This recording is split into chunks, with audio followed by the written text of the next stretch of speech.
Hi, and welcome to Total Rewind, a Filmmakers Compass podcast where we take a look at movies 30 years and older and see if they still hold up. I'm D-Man, joined by CP. If you're watching, you probably have a good idea by now. Go ahead and say something and let us know what's on your shirt. We are going to be talking about, well, most people's favorite superhero, Batman. You are not wrong. I think Batman actually is my favorite superhero. I love all the movies. They've all been great. I even used to watch the Adam West series. Adam West. Yeah, I used to watch that series. Like, Batman is amazing. He's such a tragic hero, but also he has all the cool gadgets. He's a billionaire and he does the right thing. That makes a good hero. So obviously a new Batman film coming out. So we thought, what a great opportunity to go back to the beginning. And we're going to be talking about on this week's podcast, the 1989 Tim Burton film, Batman. It's a movie Michael about Keaton, Batman, if you didn't know. Jack Nicholson. I mean, it's all around. It's amazing. Kim Basinger. It's just great. First of all, I did want to give a shout out at the top of the episode to a couple of my friends who are big Batman fans. And that's Anthony Torres and Mike Leonard. Both love Batman. If you guys are watching this and you have any comments or you think Christian and I don't know what we're talking about, let us know. But I think we do here.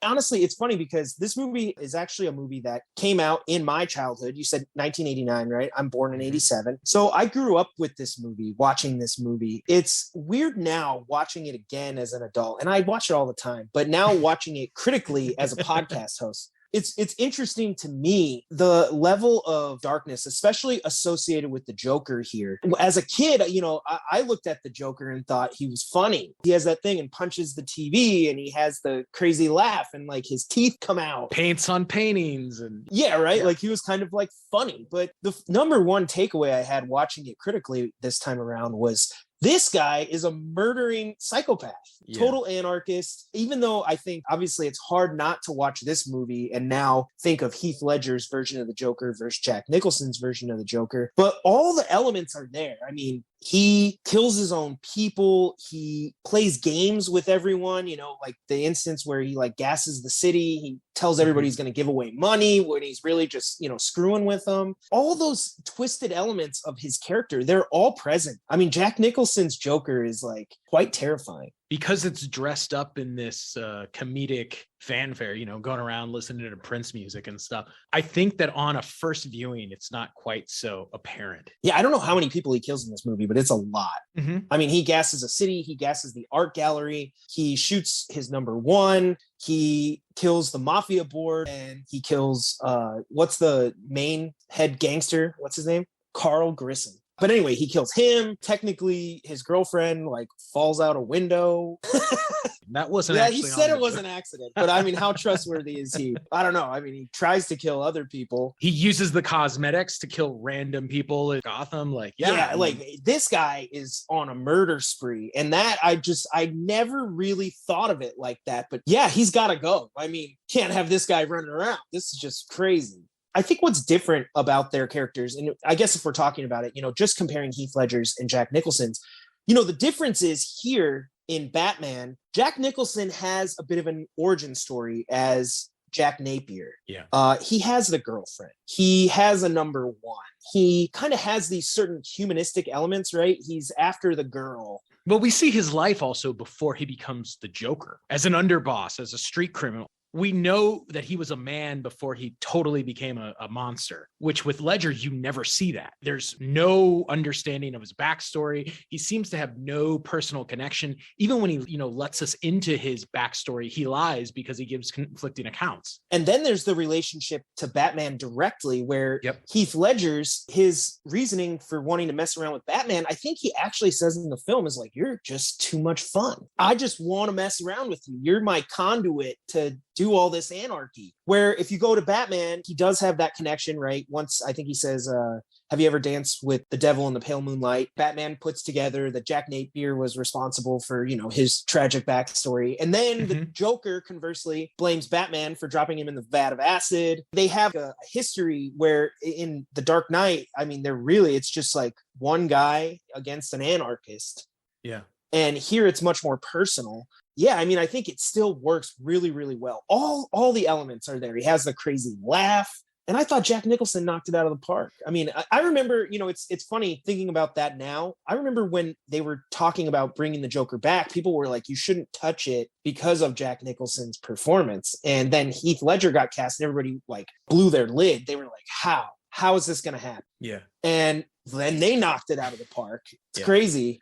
And I mean, from Jack Nicholson as an actor standpoint, he really not only did he kill it on the screen, but the terms of the contract that he signed with Warner Brothers. Apparently, I think it's still like one of the best deals ever. I heard he made close to $90 million off of it. That's crazy. Because he got the tie-in with all the merchandising. He's got, points on the film. He got top billing. He negotiated all this stuff, and he made sure that they let him out to go watch Laker game. I know. And not only that, I mean, let's face it, Jack Nicholson has a legendary Hollywood career as an actor. I would bet that over time, we're in 2022 now, the Joker performance by him has to be at the top of a lot of people's lists of Jack Nicholson performances. It's one of the ones that's lasted the test of time. And he has some great ones, but as the Joker, that one sticks. No, absolutely. While we're on the topic of this slight comparison, because we're not doing a movie remake time here, we're just talking about Batman, but we do have to acknowledge Michael Keaton also as Bruce Wayne Batman. There's been a lot of actors to play Bruce Wayne Batman over the years, and I was curious, first of all, is the 1989 Batman suit best live action Batman suit there is?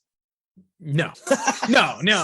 Got that whole rubber helmet part that just looks like it's made out of rubber. It is. They rip it off in the second one, right? I know there are a lot of fans that were outraged in the 80s when this movie came out because the decision to go all black was very controversial. Now that's essentially the norm of Batman films. I still think that the best costume in a Batman film is the Batman Begins, Dark Knight, Christian Bale, Nolan Batsuit. It looks believable in a sense that it's armor. One of my criticisms of when you look at these earlier Batman movies is it's very much you can tell that there's it's like a costume. Yeah, there's like, rubber abs and pecs and stuff to it. Yeah, I guess that's true. Yeah. Like they're adding that type of definition. I mean, I didn't know if this would come up on this episode, but I mean, didn't they do rubber nipples for like George Clooney? I believe in Batman and Robin. Yeah, bat nipples. But I will say this. I mean, it's the logo I have on my shirt. It's the logo that, was released for the film. I do think this is the most iconic Batman symbol. I have to agree. Again, reading about it, this was kind of a controversial thing. I guess people initially saw this and thought that like you were looking down someone's throat with like the teeth. And they're like, how is that? Hold it up. Yeah. Okay. I kind of see it. See? Yeah. It's like an open mouth. And I'm like, because now this is the Batman symbol that many of us understand it to be. Yeah. It's kind of funny. That yellow is iconic. I remember as a kid back in Indiana, there used to be an overpass in a certain neighborhood where someone had spray painted a giant Batman symbol. Yeah. And I would always ask my mom if we could drive by it. Just loved Batman. It's funny too, because a lot of the later iterations of the bat suits, they don't incorporate that yellow. For some reason, that yellow sticks with you. Whoever picked that out and made that work, that's also kind of been associated with Batman, that yellow symbol. I do want to give a nod. I mean, what are your opinions? Like, we're talking Batman, like the Batfleck suit. I actually thought it was really dope. I don't like the short Batman ears. That's always an issue of mine. I get really ticked off when it has the little ears. I like the longer Batman ears.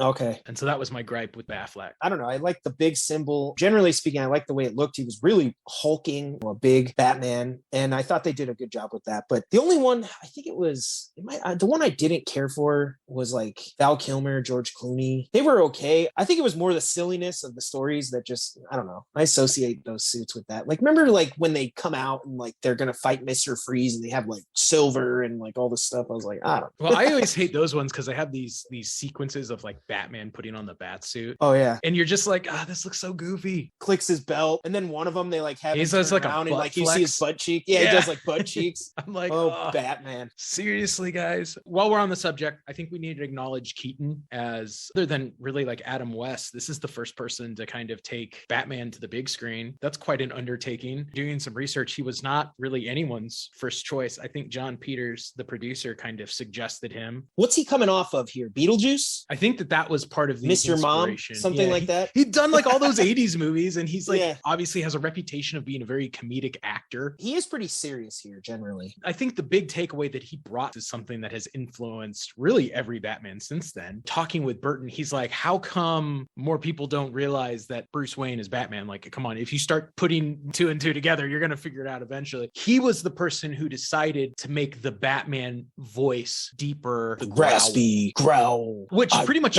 every Batman since then has done it. No, and then he has the legendary line. Almost, I think every actor now gets a chance to say at some point, "I'm Batman," which is incredible. And that scene right there is such an amazing introduction of Batman. I mean, I know you love it. It's one of your favorite movie scenes, I think. You know, switch gears here for a second. The opening to the movie is just so great to me because obviously we're going to get into some art design, set design in a little bit. It really sets the stage for where we're at. And then you follow this lost couple, which I don't know why this guy would ever go down this alley, but you know, people do things that don't make sense. Bad decision making all around. I don't want to victim blame, but I'm like, man, you shouldn't have walked down that alley. And why take your family down the sketchy alley? Yeah, I was like, it's just bad news, but it's not your fault. You shouldn't have got robbed down there. I'm just saying, maybe next time stick to the streets. But I mean, the streets were pretty rough too. Like no taxis would stop. There's some shady looking characters. I think there's like that hooker like talking to the kid. So anyway, he goes down the alley, gets attacked, and these two thugs basically steal his wallet. You know, they're like, "Oh, American Express, don't leave home without it." But what really sets the stage here is these guys start talking. One of them's nervous. He's like, "Hey, man, I think we should get out of here. Like, let's go. I don't like it. I don't like it." He's like, "What are you talking about? We're fine." And then he's like, "I don't know, man. Like, you heard about Jimmy Gobbs?" And he's like, "Jimmy Gobbs fell off a roof." And he's like, "I heard the bat got him." And he's like, "The bat? That's just a myth." So they're really setting this scene up. Batman at this point is really lurking in the shadows. He's taking out criminals on rooftops. He's beating them up in alleys. He's not this known Gotham City hero. He's just this myth among criminals. And the scene is really cool because they do Batman shadows, his silhouette. They have him drop down through the smoke and, you know, you see the bat symbol. He gets shot. So we know how much damage Batman can take. He gets to hold one of the criminals off the ledge. And he's like, "What are you?" "I'm Batman." And then he throws him back. It's just amazing. To this day, I love that entire sequence. Stupid couple, you know, the guy's like, "Do the kid a favor and don't scream." And then he runs away and the first thing she does is screams. I was like, lady, come on. Yeah, I don't think this is going to help. And I don't think people in Gotham City are responding to screams. This seems like a very dark place. It's like the ultimate example of don't get involved, just living in Gotham. Yeah, mind your own business.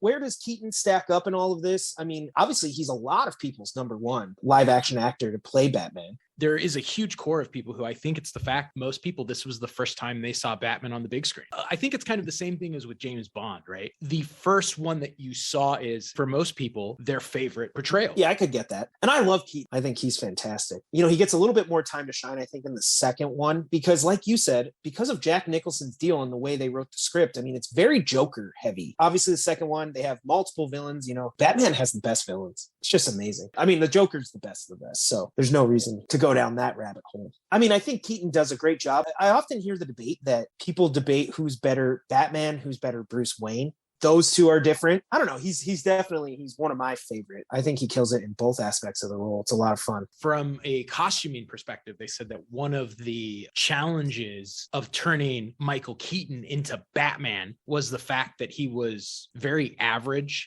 He's kind of average height. He's kind of average build. And so to make him this hulking, towering, imposing Batman figure, that was the biggest challenge that they had from a costume perspective, because he's not that big of a guy. Yeah, I could see that. And I mean, you can't have like a 5'8" Batman. Yeah, he does seem large on screen. He seems very, very imposing. If you notice when he is Bruce Wayne, all his suits seem really big. And I don't know if that was just a style choice, you know, or if that was just intentional to try and make Bruce Wayne seem smaller in comparison to when he becomes Batman. Okay. I don't know. Give it a couple years. I remember Michael Jordan wearing some really baggy suits back in the 90s. So but that may be it. I don't know. Might have been. So before we actually jump into some more elements associated directly with the filmmaking, I wanted to talk to you a little bit about the tie-ins here, because this was kind of a big deal. At this time, people don't remember. Superhero movies were not superhero movies like they are today. There was Superman in the 70s, a couple of flop movies in the 80s, but that was really it, you know? Yeah, like comic book movies were not really like a thing. Batman is still part of that early kind of first generation adaptations. the second age, which was like X-Men, Spider-Man, The Dark Knight, Batman Begins. And then there's the MCU era, which we're in now, which is, just totally different. But when you go back, there were a lot of tie-ins with this movie. There was Looney Tunes tied in because of Warner Brothers, a Pepsi tie-in. They did commercials directly, I think, with Alfred and like the Batmobile. They had Prince, which was huge. He has like really big billing at the beginning of the movie when they're like showing the credits and across the logo. At one point, it's like Prince, but like it has like small letters and then it's like takes up like majority of the screen. Yeah. Kind of big deal. Now, I don't know did you ever have the VHS? I did. Because I used to watch the VHS at the beginning. They had like a little Looney Tunes short. Yeah, I remember. As kids, I really loved this movie. And I remember the Looney Tunes short, and I remember the Pepsi commercial where like Alfred like opens a Pepsi, and then I don't know why, it just shows like the Batmobile like driving off in some leaves, and then he just like drinks his Pepsi. Dude, I remember that commercial. They had even considered doing a Nike tie-in with the actual bat suit. Oh, wow. The little swoosh on it. I mean, at that time, Batman could have been rocking a pair of Jordans and he would have got away with it. Batman might have actually stopped some thugs who were trying to steal Jordan back in those days. Yeah, right. It's really weird. Obviously, this movie kind of looked to the success of Star Wars and Ghostbusters and really killed it on the merchandising side. As I said earlier in the podcast, it's part of the reason why Jack Nicholson made out like a bandit from this movie. Warner Brothers committed to all this merchandise beforehand, and I guess it all sold out before the movie even was released because they underestimated the popularity of Batman. I literally had, pull up that DVD again. All right, so the DVD is this kind of like yellow goldish, the Batman symbol. I had that as a poster in my room. Just the Batman symbol. I had the action figures. I think the action figures and stuff came out a little bit more along with the Val Kilmer, George Clooney Batman, but still, like, I remember I had the toy, the little Batmobile, and they had like these two little things. You could push them down in the front and two little guns popped up. Yeah. Like, dude, I remember that stuff. And then it was really, really neat. I know Star Wars really pushed the boundaries here in the late 70s, early 80s with what action figures could do, like ships and different stuff. But you could actually put your Batman figure in the Batmobile, which was really cool. A lot of times, like the tops wouldn't open and you just, have to use your imagination that like, oh, Batman hopped in. You're a kid. Here, you could actually like put him in and then like close the top, which was really neat. Loved it. Batman, it's so funny because he's one of those characters that like kind of permeates our culture. I think everyone kind of knows who Batman is, right? There's, even as much as Marvel and the Avengers and all that, like people love the Avengers, but I'm like, I don't know. I think Batman to this day still kind of supersedes most of those guys. Spider-Man maybe is the only contemporary hero that people love as much as Batman.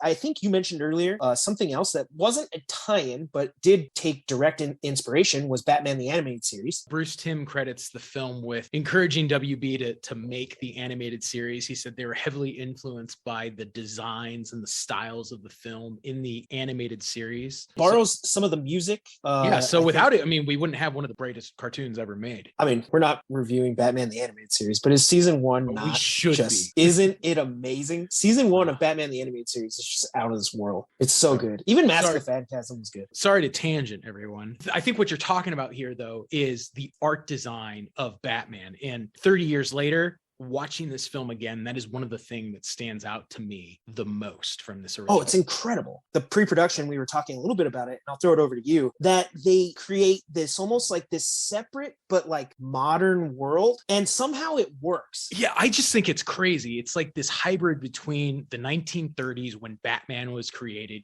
the way they portray the mob, the Art Deco style, even like the newspaper men in the paper, right? They're all very old school 1930s newsies. Yeah, they got the suspenders and like typewriters. Yeah, everyone's wearing hats and trench coats. Like, you would in some 30s or 40s noir, yet it still takes place in the late 80s. And they create the gangsters have that. Yeah, they have that almost like Untouchables vibe. I don't know. It works really well in keeping alive a sense of timelessness in this movie. Obviously, they drive cars. There's certain elements that we see from the time, like there's television. It's not that it's not modern, but it's just different enough that it almost feels like a different place. Like the way you had put it to me, and I'll throw it over to you, is like you said, like you couldn't go there. Like you watch The Dark Knight and you think, I could go to that Gotham City. I could drive down those streets. This feels like you can't actually go there, but if you could, it's a real world in its own right. Does, as far as like some of the set design, like the art design, when they're in the city, especially like, on the steps of like City Hall and a couple different places, it does have a tinge of maybe a set vibe. it might feel a tad like a backlot, but for some reason it works. There's almost a consistency throughout that makes it feel real. Well, and Burton and his art designer, they said that one of their intentions was to create Gotham as the ugliest looking city ever. Okay. So they may have succeeded. So where most cities have a style of architecture, and they didn't want that in Gotham for this film. They wanted it to feel like just this ugly mess of everything. And they do it. The other thing too, that I know we've talked about many times, when you watch this movie, there's only like 3 kids in all of Gotham City.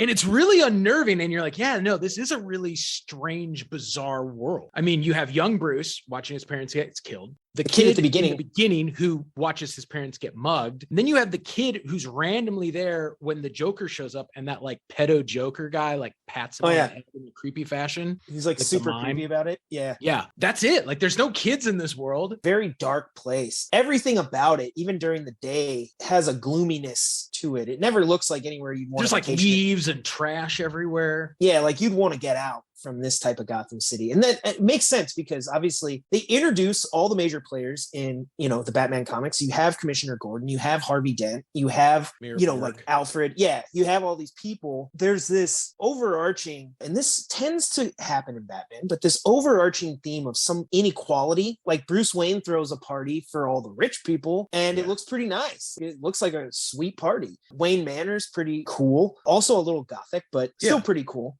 Then you go to the streets and it's like really dirty. I don't know. It works in a way that I think other movies fail to capture a sense of like grittiness or realness. Yeah. It doesn't feel cheap here. Like you just threw some actors and put dirt on them. It feels real. It's actually, and it's like the greatest sales pitch for the city of Detroit, because I'm like, I would actually leave Gotham and move to Detroit. It's that bad. It's crazy. What do you think of Axis Chemicals?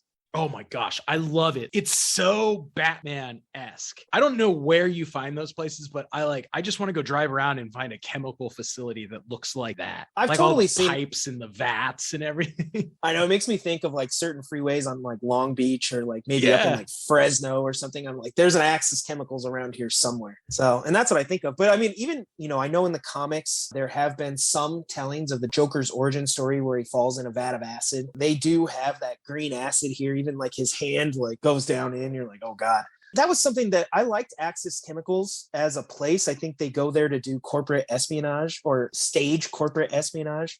Yeah. Is what they said. They're like, oh, let's just fake it. And then, no one will know. But anyway, that's kind of the premise for why they end up there. But it ends up becoming a major factor, not only as a set, but a plot point in the movie, in that the Joker later uses it, taint cosmetic products, and kill a bunch of citizens in Gotham. It plays a big role. Now, I wanted to ask you, as somebody who actually has probably read way more Batman comics than I have, although I do read Batman comics, but is Axis Chemicals from this movie, or is that part of like Batman comics? I don't know far enough back. I think that it pre-existed. Okay. Like audience, if you know that as a fact, let me know, because I am curious myself. Yeah, I mean, I don't know. I was just wondering if it wasn't. I mean, after this, like if they wanted to put Axis Chemicals in the Dark Knight, or they wanted to put it here, I'd be like, yeah, that's part of Batman lore now. I do know that this movie was the first one to change lore and create a story where the Joker was responsible for the death of Thomas and Martha Wayne. Okay. That is directly a result of this. The comic version is much closer to Batman Begins, correct? Yeah, in fact, it's Joe Crow is the guy who killed his dad. Yeah, okay. I like it to an extent that it ties the two characters together, but it does seem kind of chancy story-wise, that like Jack Napier, later the Joker, would be responsible for Batman's death. They both kind of created each other. I think he even says that, doesn't he, when they're on like Clock Tower? I think he's like, we both created each other. Yeah, I mean, my bigger issue is there's a part in this movie where Alfred lets Vicky Vale into the Batcave. Alfred, you have one job, and it's not let anyone in the Batcave. What are you doing, slipping up? And he should know better because she's a reporter. Yeah, like, it's just so weird, and I'm like, that is so it's not like it's just so, it's like it's Bruce Wayne's love. You're like, no, she's gonna totally report on all this. So big fail, Alfred. Yeah, they're trying to solve the Batman case. They want to get in like Greenpeace. But something else story-wise that I wanted to ask you about is, spoiler alert if you haven't seen Batman, at the end of the movie, the Joker dies. What did you think? Like, appropriate ending? I mean, on one hand, both versions of these Jokers, I was like, I wouldn't be opposed to it just because they're murdering psychopaths. But at the same time, did close the door on another Joker appearance. But then again, back in those days, you didn't see it as like a franchise. Yeah. The same way I think we do now, where we're like, oh no, like, don't kill them off because we would love to have them back. You know, back then, I don't even know if they had ideas for a sequel until this one had already come out. I think you're right. It's almost like a very MCU concept of like, oh, keep them around and have them pop back in the 49th movie that we do. Back then, this was probably perceived as a one-off Batman movie. You know, we make a couple $1 million and that's it. So it feels sort of un-Batman-like, something so definitive with the Joker, just because 80 years of Batman comics, you know, we don't ever see Batman decisively beat the Joker in any way. So that is a little it was weird. To me, I don't know, it was a little jarring, especially now knowing what we know about not only comic book movies, but you know, just how that history has kind of evolved. I think our definitive ending is the one we get in Dark Knight, where he's like, we're destined to do this forever. And that's kind of how we think of Batman and Joker, is that as long as they're both around, they're gonna be pushing each other's buttons. Yeah. But I don't remember when I was a kid finding that odd at all. I didn't either. Yeah, I kind of just accepted it. You're like, he's a bad guy. He fell and died. Dude, even at the end, he's like stomping on those bricks, like total douche. You know, he's the Joker, man. Yeah, I do love this scene, though, after the Batwing comes in and steals the balloons, and he's like, my balloons. And then when Batman comes back through, he pulls out the revolver, but it's super long. It has a really long barrel. I'm like, such a great, like, Joker moment right there. I'm like, yes, that's exactly what the Joker would do. No, and then the gun's like incredibly powerful. It takes down the Batwing. Yeah, I think one of my favorite moments in the movie is I love when they're at the art gallery. The Joker and Vicky Vale are talking at the table, and then he like says his one line, and then you just hear the glass shatter, and Batman drops down, and the music's like dun dun dun dun dun.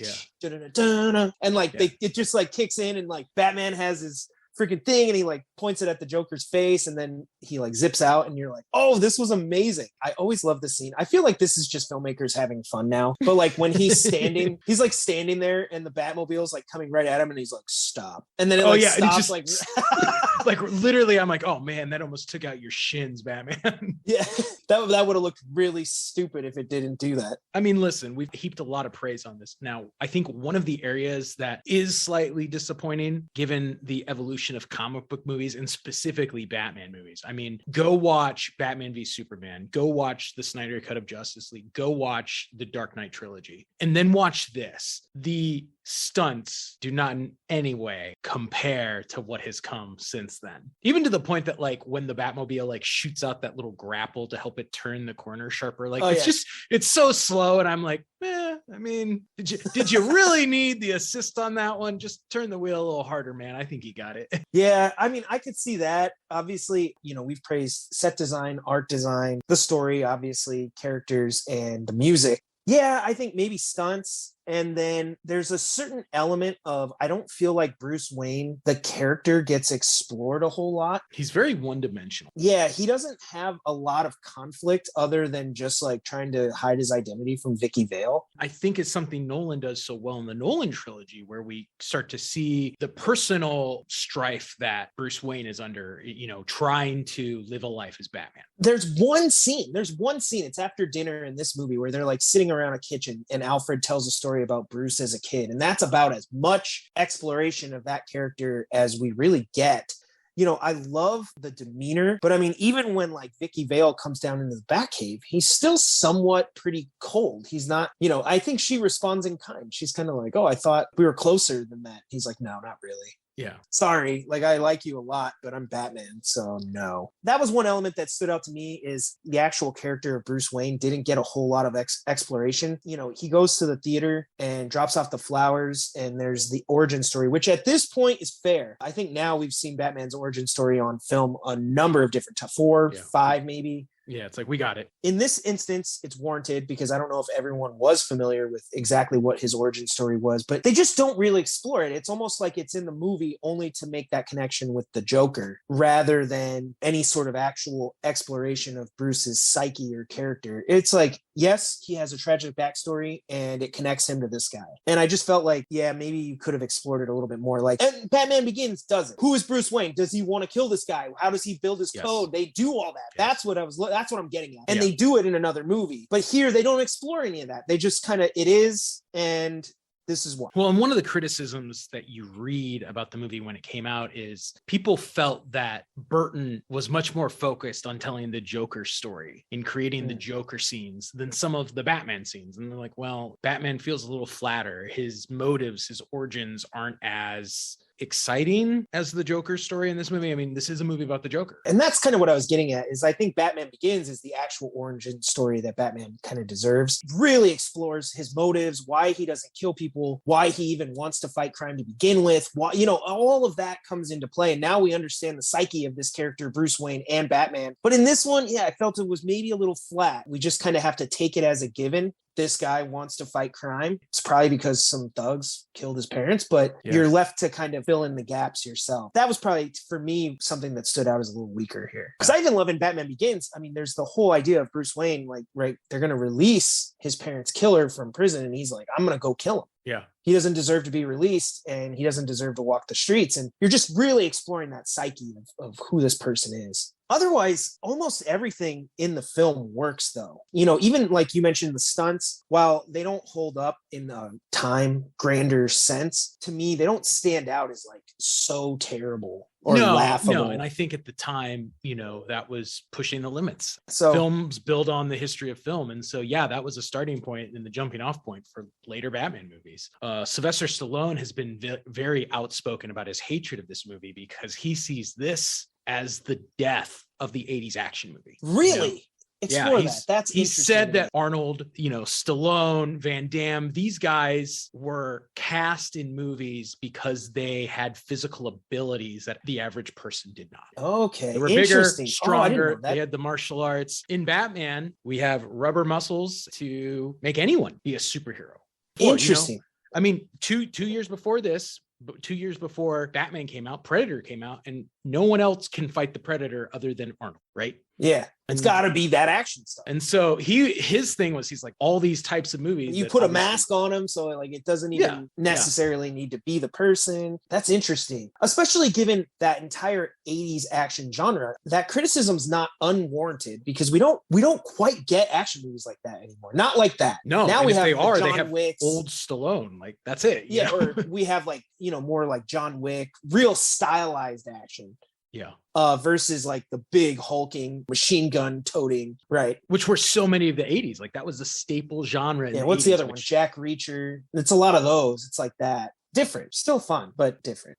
The other thing, obviously, is this was the first look at a comic book movie through a darker lens, which obviously it seems like every 5 years or 10 years we take a look at another property and they're like, oh, let's do it even darker. But this was the first one to do it. Before then, we acknowledge that I think Batman is often the conduit to go darker. We have this one, obviously, then it goes super colorful and comic booky, but then Nolan kind of took Batman and comic book movies back to this realism, gritty, darker tone. And then you had Zack Snyder, fair or not, Batman versus Superman in the Justice League, darker tone. Yeah. So I don't know. And it looks like the Pattinson one is going to be even darker, right? I know.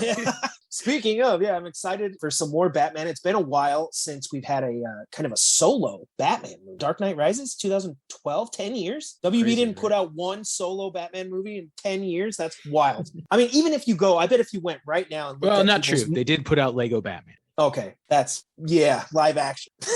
I bet if you went and looked at people's most anticipated movies of 2022, a majority of people, even though there's some really great movies on the slate, I mean, I bet Batman's number 1 or 2 for almost everybody. I think it has to be. I mean, It's Batman. Are you going to go at midnight?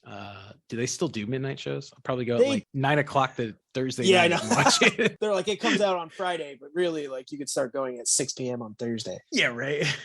Okay, early show. Yeah, no, I'll be there because I definitely want to see this one, and I hope this movie delivers. I'm excited. You got to give all the mad props back to the original Batman. I mean, so much of what we associate with that character came out of this movie in terms of live action adaptations of the comics. Okay. I mean, we're pretty much back at the original point of the episode. Yeah. And I got to ask you, do you think that this movie still holds up?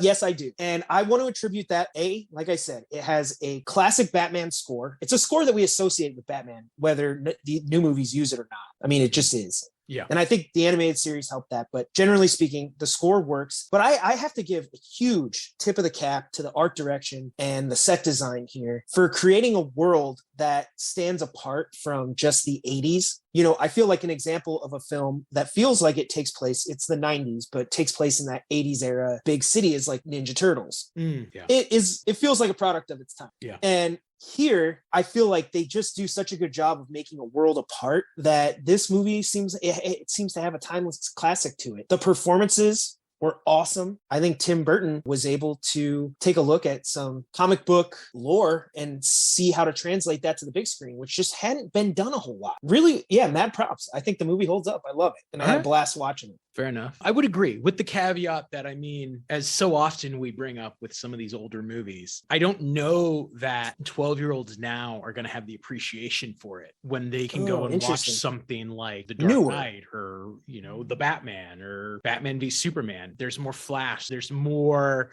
explosions and CG and stunt work, and it's a faster paced take on Batman. However, I will say, I think that we owe everything in cinema now from this MCU standpoint, from these, you know, billion-dollar superhero franchise to really what Burton did in '89. I mean, this is in many ways the building blocks of all the movies that are the tentpole films coming out this year and for the last 10 years. Like, we owe it to Burton. So I think we need to see it. And I think about it from this way. I'm going to make sure that when my kids come of age, the first Batman movie they see is going to be this one, so they can appreciate it for what it was and understand the property and the franchise as it's evolved over time. Yeah, I do. I think Batman holds up. Batman's just an awesome hero. I can't wait. Like we said, we're anticipating new Batman movies, new iterations of the character, new people taking on the role. As fun as it is to look back, we also have a bright future for this character in this franchise. So I'm pretty pumped.